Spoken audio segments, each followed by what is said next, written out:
அனைவருக்கும் வணக்கம். நாம இப்ப பாக்கியலட்சுமி சீரியல்ல என்னெல்லாம் சுவாரஸ்யமான விஷயங்கள் நடக்குதுன்னு பார்க்கலாம் வாங்க. நம்ம கோபியோட கதை வர வர பார்க்கவே ரொம்ப சோகத்தை விட்டுற விதமா கொண்டு போறாங்க. என்ன கோபி முன்னாடி பாக்கியாவுக்கு பண்ண தப்புக்கான தண்டனையா இப்ப ராதிகா மூலயமா அனுபவிச்சுக்கிட்டு இருக்காருன்னே சொல்லலாங்க.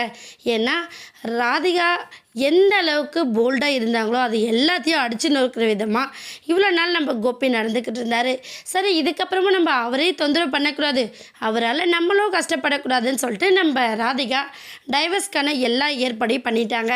ஆனால் கோபி வந்து கோர்ட்டில் நான் டைவர்ஸ் கொடுக்க மாட்டேன் அப்படின்னு சொல்லிட்டு ஒரு வார்த்தையை சொல்லிட்டு வந்துடுறாங்க. இதனால் நம்ம ஜட்ஜ் அம்மா என்ன பண்ணுறாங்கன்னா கோபிக்கும் ராதிகாவுக்கும் இடையில் போய்க்கிற பிரச்சனையை சரி பண்ணுற விதமாக அவங்களுக்கு கொஞ்சம் கால இடைவெளி வந்து கொடுக்குறாங்க. அதுக்குள்ளார நீங்கள் சமாதானம் ஆகிட்டீங்க அப்படின்னா நீங்கள் 2 பேரும் ஒன்று சேர்ந்து வாழலாம், இல்லை உங்களோட மனக்கசப்புகள் இப்படியே இருக்குது அப்படின்னா அதுக்கப்புறம் நீங்கள் டைவர்ஸ் கொடுத்துடலாம் அப்படின்னு சொல்லி விட்டுறாங்க. இதனால நம்ம ராதிகா வந்து ரொம்ப கடுப்பாகிறாங்க. ஏன்னா கோபிக்கு நம்ம தெளிவாக தான் எடுத்து சொன்னோம், ஆனால் அவர் புரிஞ்சுக்காமல் திரும்ப திரும்ப டைவர்ஸுன்னே சொல்லிக்கிட்டு இருக்காரே வேண்டான்னு அப்படின்னு சொல்லிட்டு ரொம்ப வருத்தப்படுறாங்க. இதையெல்லாம் நினச்சி வீட்டில் நம்ம பாக்கியா ஒரு பக்கம் ரொம்ப ஃபீல் பண்ணுறாங்க. ஃபீல் பண்ணுறது மட்டும் இல்லாமல் நம்ம ராதிகாவுக்கு கால் பண்ணி பேசுகிறாங்க.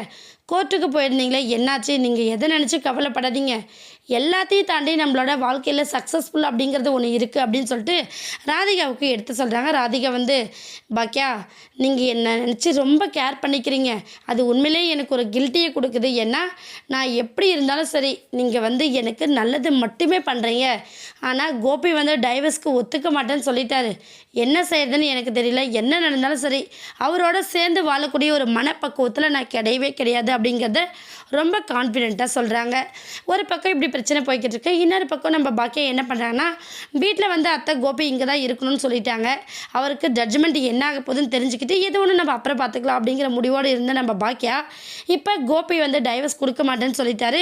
அவரை வீட்டை விட்டு வெளியே போக சொன்னால் அத்தை ஒரு பக்கம் கோச்சிக்கிறாங்க.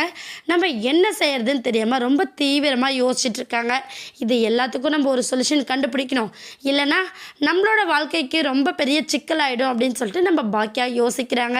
என்னாக போகுதுன்னு வெயிட் பண்ணி பார்க்கலாம். இந்த வீடியோ உங்களுக்கு பிடிச்சிருந்தா மறக்காமல் நம்ம சேனலை சப்ஸ்கிரைப் பண்ணுங்கள். தேங்க்யூ.